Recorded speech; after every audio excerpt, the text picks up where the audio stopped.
Mister পিয়ান and পিয়ানের মা ধরার সাথে সাথে হাত ধরে নিয়ে কষ্ট হচ্ছে, একভাবে গাড়ি চালাচ্ছে।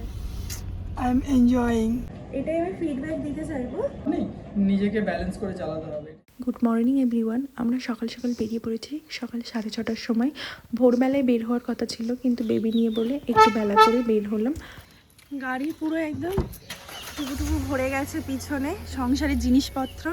এই যে স্যার বসে গেছে, আমরা এখন আছি। আমরা চলে এসেছি, বেরিয়ে পড়ছি কলকাতা টু শিলিগুড়ি। আর ফ্রেন্ডসদের বাড়ি থেকে, ওদের বাড়ি থেকে নাইটে স্টে করেছি। এখন মর্নিংয়ে বেরিয়ে যাচ্ছি পল্লবীর বাড়িতে।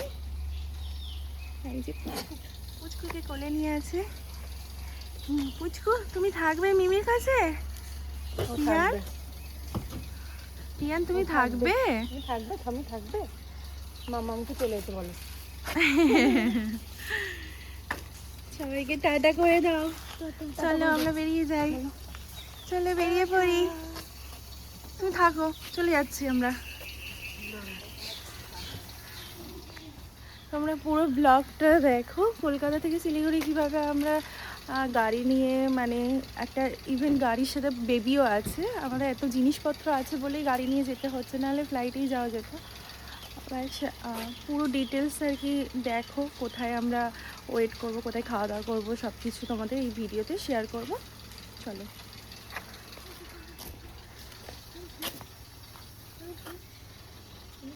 আমরা ফাইনালি বেরিয়ে পড়েছি। এটা মধ্যম গ্রামের মেইন রোড। আমরা অ্যাকচুয়ালি আমাদের বাড়ি থেকে ফ্রেন্ডের বাড়িতে নাইটে স্টে করেছিলাম, দেন আমরা এখান থেকে শিলিগুড়ি যাচ্ছি।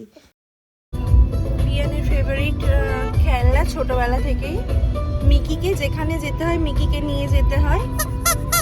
এই যে ও এইটা পেলেই ও খুশি, আর কিছু দরকার নেই। আর আমরা যেহেতু শিফট করছি কলকাতা থেকে শিলিগুড়িতে, তো বাকি তোমাদেরকে বলাই হয়েছে যে বাকি ভিডিওটা তোমাদের সাথে শেয়ার করব, যে কোথায় কি এখানে আমরা লাঞ্চ করব বা ব্রেকফাস্ট করব, কোথায় স্টে করব, সব কিছু টোটাল আর কি ভিডিওতে শেয়ার করা হবে। গ্রাম থেকে বেরিয়েছি, তো মধ্যমগ্রামে আমার ফ্রেন্ডের বাড়ি ছিল, সেখান থেকে কল্যাণী এক্সপ্রেস ধরে নিয়েছি। আর এটা একটা ফ্লাইওভার আছে আর কি, এই হাইওয়ে ধরে এখন এগিয়ে যাচ্ছি। এইদিকে দেখো পিয়ান ঘুম করছে।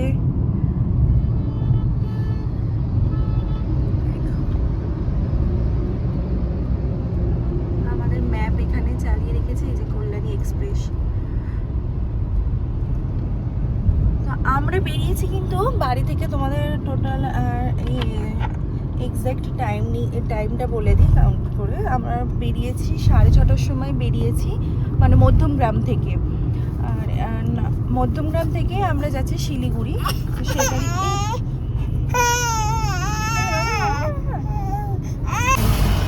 এই যে যেতে যেতে ফার্স্ট আমাদের একটা টোল পড়লো। ফার্স্ট এড করা আছে তো না? হ্যাঁ, কিন্তু মনে হয় না এই টোলে টাকা নেবে। আচ্ছা, বন্ধ। হ্যাঁ, এই টোলটা টাকা নেবে না। আচ্ছা, ফার্স্ট এড টোলটা টাকা নিল না। আকাশ দেখো, পুরো মেঘ একদম ঝাঁপিয়ে জোরদার বৃষ্টি হবে। এখন যেহেতু আমরা এটা জুলাই মাসে যাচ্ছি, তো অলরেডি এটা বর্ষাকালই। এই ওয়েদারে কখনো বৃষ্টি, কখনো রোদ। আর আমরা চাইছি রোদ বেশি না থাকলেই ভালো হয়, আর মেঘলা থাকলে ভালো, বৃষ্টি না হলেও ভালো হয়। মানে রোদও চাই না, বৃষ্টিও চাই না, কিন্তু মেঘ হয়ে থাকলে তাহলে, আর উইন্ডোগুলো ওপেন থাকলে না হাইওয়েতে ভালো লাগে। সবসময় কাঁচ দেওয়া থাকলে বদ্ধ লাগে, ফিল হয়। তার জন্য বৃষ্টিও চাইছি না, রোদও চাইছি না, এই ওয়েদারটাই সুন্দর, পারফেক্ট। এটা আমার মনে হয় কল্যাণীর ওপর দিয়ে যাবে, কারণ এই যে কল্যাণী দেখাচ্ছে 10 কিলোমিটার কল্যাণী, তো কল্যাণীর ওপর থেকেই যাবে যতটা মনে হয়। একটা পেয়ে গেছি ধাবা রেস্টুরেন্ট বলা যায়। তো দ্য হেভেন আছে। এই বাবা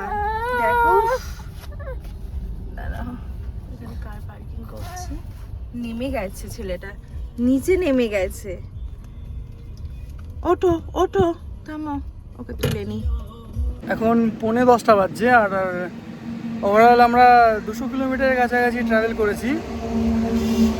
বর্তমানে একটা ধাবার সামনে আছি দাঁড়িয়ে আমরা, আর এখানে আছে মিস্টার পিয়ান অ্যান্ড পিয়ানের মা। ধরার সাথে সাথে হাত ধরে নিয়েছে, দেখানোর সাথে সাথেই। বাবা কিছু বলো।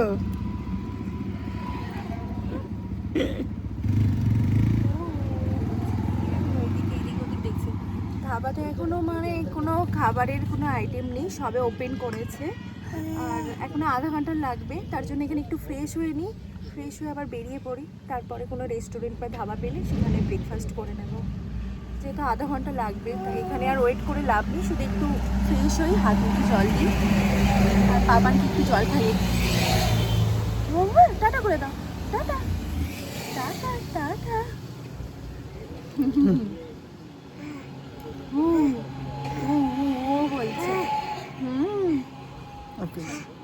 দেখতে দেখতে পৌঁছে গেলাম ফারাক্কা ব্রিজের সামনে। ফারাক্কা ব্রিজ বুঝতেই পারলাম না কখন পৌঁছে গেছি। অ্যাকচুয়ালি মিস করে যাচ্ছিলাম, জল পাপানকে জল খাওয়াচ্ছিলাম। এত দূর জার্নি তো, এত ছোট মানুষ, তাই একটু কষ্ট হয়ে গেছে, তাই জল খাওয়াচ্ছিলাম।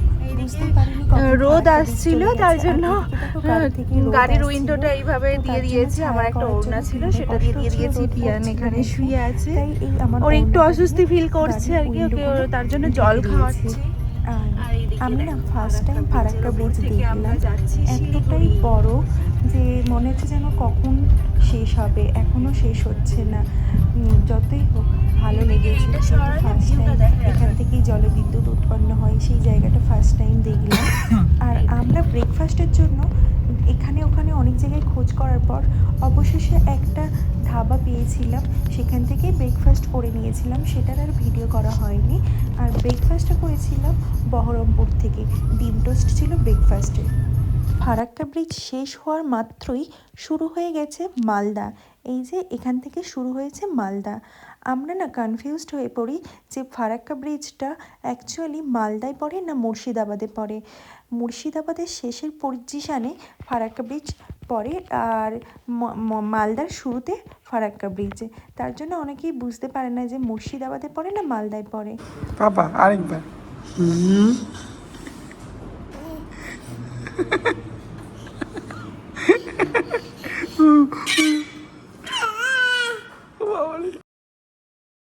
আমরা লাঞ্চের জন্য মালদার গাজল বলে একটা জায়গা আছে, সেখানেই চলে এসেছি। এখানেই লাঞ্চ অর্ডার করে নিয়েছি। আমি এদিকে আমার ছেলেকে খাওয়ানোর জন্য দুধ গুলে নিচ্ছিলাম, আর ওই থালিটা হলো আমার হাজব্যান্ডের জন্য অর্ডার করেছে, কারণ আমি ওকে যেই সময় খাইয়ে দেবো সেই সময়টা ও খেয়ে নেবে, দেন ও খাওয়া দাওয়া করে আবার পিয়ানকে ধরলে আমি খেতে পারবো। দেখো এইদিকে আমি পিয়ানকে খাইয়ে নিচ্ছি। পাপা হাম করছে, একা একা হাম করে নিচ্ছে, আর মাম্মার খাবার আছে, এখনো মাম্মা হাম করেনি।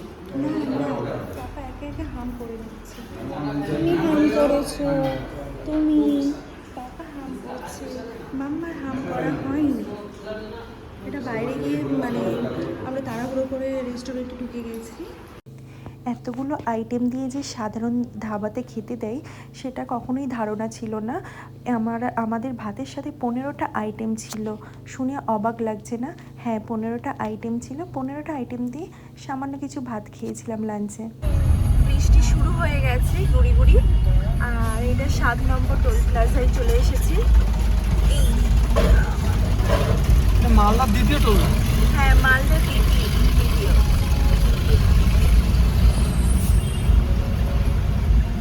এখানে বৃষ্টিও শুরু হয়েছে। আর এই যে পুচকুটা আমার সোনা পাপার, তুমি কি করছো? পাপা ওইদিকে কার ড্রাইভ করছে, সমানে পাপার দিকে দেখছে, দেখো মাথা উল্টে দেখছে। তুমি তো পাপার মতন কার ড্রাইভ করবে, একটু বড় হয়ে যাও। 18+। না একটু বড় হও, একটু। পাপার কোলে বসে কার ড্রাইভ করবে, ঠিক আছে? মাথাটা তো দিকে যাবে।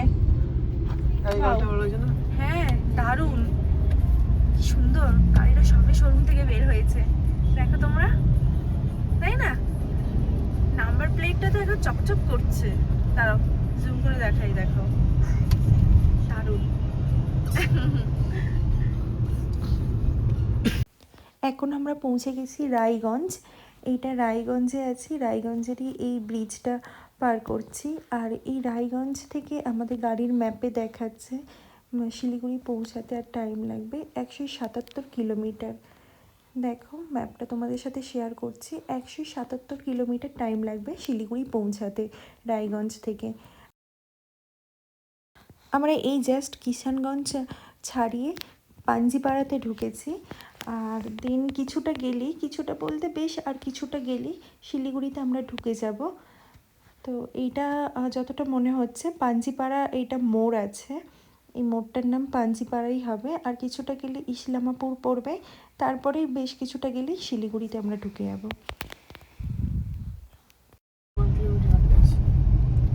শিলিগুড়ি আমরা অনেকক্ষণ আগেই ঢুকে গেছি, কিন্তু আমার বেবি কাজ ছিল বলে সেভাবে ভিডিও করতে পারিনি। তো আর আমাদের হোটেল আর 3 মিনিট বাকি আছে এখান থেকে। অলরেডি আমরা শিলিগুড়ির মধ্যেই আছি। তো চলো বাকিটা হোটেলে গিয়ে ভিডিও করছি, আর কিছু ডিটেলস একটু দিয়ে দেবো লাস্ট অবধি। আমরা শিলিগুড়িতে পৌঁছে গেছি আমাদের হোটেলে। জাস্ট এই আমরা হোটেলে চেক ইন করলাম। আর হোটেলটা আমাদের একদম পজ লোকেশন, মানে একদম শিলিগুড়ি থানা আছে, থানার একদম সামনেই আমাদের এই হোটেলটা ছিল। হোটেলটার নাম হলো অলিভিয়া হোটেল, হোটেল অলিভিয়া। তোমরা গুগলে সার্চ করবে, পেয়ে যাবে। আমরা বুকিং করেই এসেছিলাম, দেন এখানে এসে চেক ইন করেছি। 9টা থেকে 9:30টার মধ্যেই চেক ইন করে নিয়েছিলাম। আর দেখো একদম রোডের ওপরেই আছে, মানে একদম মেন রোডের ওপরেই আছে হোটেল। এই তো পিহান আলটিমেটলি ও রেস্ট পাবে, ওরও জার্নি হয়েছে, ছোট বাচ্চাকে নিয়ে আসা একটু জার্নি তো হয়েই গেছে। আর যাই হোক আমরা সবাই একটু রেস্ট পাবো, তাই তো বাবান? আর ফাইনালি আমরা শিলিগুড়ির হোটেলে এসে পৌঁছালাম।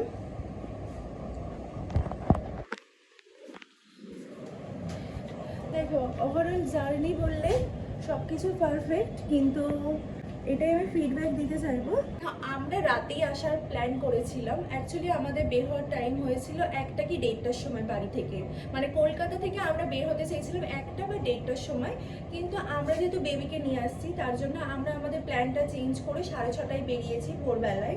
তো ভোরবেলায় আমাদের বেরিয়ে মনে হয়েছে যে না ঠিকই করেছি, কারণ রাতে আসলে হয়তো কোথাও প্রবলেম ফেস হতো, তখন আমি কাউকে পেতাম না, এটাও হতে পারতো যেহেতু ছোট বেবি আছে। তো দিনের বেলা বেরিয়ে আমরা এখন বাজে 9টার সময় আমরা আমাদের হোটেলে চেক ইন করে নিয়েছি। তো সেই হিসাবে সব কিছু ঠিকঠাক। আমাদের টোটাল জার্নির টাইম লেগেছে 15 থেকে 16 ঘন্টা এইরকম টাইম লেগেছে আমাদের জার্নিতে। আর বাকি ওভারঅল গুড, তোমরা চাইলে রাতে করতেই পারো, কারণ রাতে অনেক সময় ফাঁকা থাকে। এই যে আমরা যে জ্যাম, কিছু কিছু জায়গায় জ্যাম ফেস করেছি, সেগুলো তোমরা রাতের বেলায় পাবে না। অবশ্যই বাচ্চা থাকলে দিনের বেলা চেষ্টা করবে, কারণ রাতের বেলা আমার মতে না করাই ভালো। আর বাকিটা সব কিছুই গুড। আমরা ফাইনালি এখানে পৌঁছে গেছি। বলে আমি ইউটিউবে অনেক ভিডিও দেখেছিলাম, যেখানে অনেকে বলে 11 ঘন্টা লাগে, 12 ঘন্টা লাগে। গুগল ম্যাপে দেখায় এটা যে 12 ঘন্টা লাগে কলকাতা থেকে আপনাদের বাড়ি বিভিন্ন জায়গায় সেই অনুযায়ী, কিন্তু খাওয়ার জন্য সময় লাগে, বা 2-3 বার রেস্ট তো নিতেই হয়। আর সাথে যদি ফ্যামিলি থাকে তাহলে তো নিতেই হয়। 14 ঘন্টা হবে, 14.5 ঘন্টা। তো হ্যাঁ 15 ঘন্টার কাছাকাছি, 14.5 ঘন্টার মতন হবে। এবার 14.5 ঘন্টা থেকে যদি 2 ঘন্টা 2.5 ঘন্টা বাদই দিয়ে দিই, তাহলে ওই হিসাবেই এসে দাঁড়াচ্ছে। মানে গুগল ম্যাপ ঠিক আছে, বাট কিছু না খেয়ে না দিয়ে তো লোক চালাতে পারবে না। আর একটা লং ড্রাইভ আছে, যদি 2জন গাড়ি চালাতে পারে তাহলে ভালো, একটা মানুষের ক্ষেত্রে একটু চাপ হয়ে যায় গাড়ি চালানোটা। বাট অল দ্য বেস্ট সবাইকে, যারা যারা আসতে চাইছেন। খুব ভালো রোড খুব ভালো। লাস্ট 100 কিলোমিটার রোডটা খুব খারাপ রয়েছে, আর দিনের বেলা প্রচণ্ড ব্যারিকেড থাকে, খুব অসুবিধা হয়। এখানকার ওই এরিয়ার যে মানে রোডের লাস্ট 100-150 কিলোমিটার লোকদের হেলমেট পরা বারণ আছে, মানে হেলমেট পরলে পুলিশ ফাইন দেয়, তার জন্য ওরা হেলমেট কেউ পরে না, ঠিক আছে। আর গরু বাছুর যেমন রাস্তায় এদিক ওদিক না তাকিয়ে রাস্তা পার হয়, মানুষগুলো ঠিক ওই রকমই এদিক ওদিক না তাকিয়ে রাস্তাটা পার হয়। তো তাদেরকে কিছু বলে তো লাভ নেই, নিজেকে ব্যালেন্স করে চালাতে হবে, এটাই হচ্ছে ব্যাপার। ঠিক আছে, সবাই আসবেন, সাবধানে আসবেন, অল দ্য বেস্ট। অ্যান্ড আমাদের পরের ভিডিওসগুলোতে আমরা আরও বিশেষ করে আরও মানে এই বিভিন্ন জায়গায় যেখানে আমরা ঘুরতে যাবো এই এরিয়ার মধ্যে, সেগুলো হচ্ছে কি আপনার সাথে কভার করবো।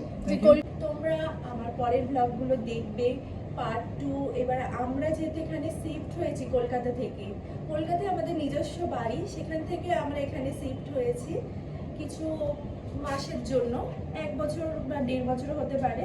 যাই হোক, বাকি এখান থেকে আমাদের কোথায় কি যাচ্ছি বা কোথায় বের হচ্ছি টোটালি সব ভিডিও আমি তোমাদের সাথে শেয়ার করব। আর লাস্ট অব্দি দেখো পিয়ান কি করছে, ওর কষ্ট হয়েছে কিন্তু ও এসে এখন এখানে অনেক রিল্যাক্স ফিল করছে। পিয়ানের পাপাকে একটু দেখিয়ে দিই, পাপা পিয়ানের সাথে খেলছে। এতক্ষণ আমার ভিডিওর ব্যাকে ছিল আর কি, ভিডিও ধরে দিচ্ছিল। আমরা এখনো ফ্রেশ হইনি, এবার একটু ফ্রেশ হয়ে নিই। সো অল দ্য বেস্ট সবাইকে, সবাই সেফলিভাবে জার্নি করো। আরও সুন্দর সুন্দর ভিডিওর ইনফরমেশান পাওয়ার জন্য সাবস্ক্রাইব করে আমার পাশে থেকো।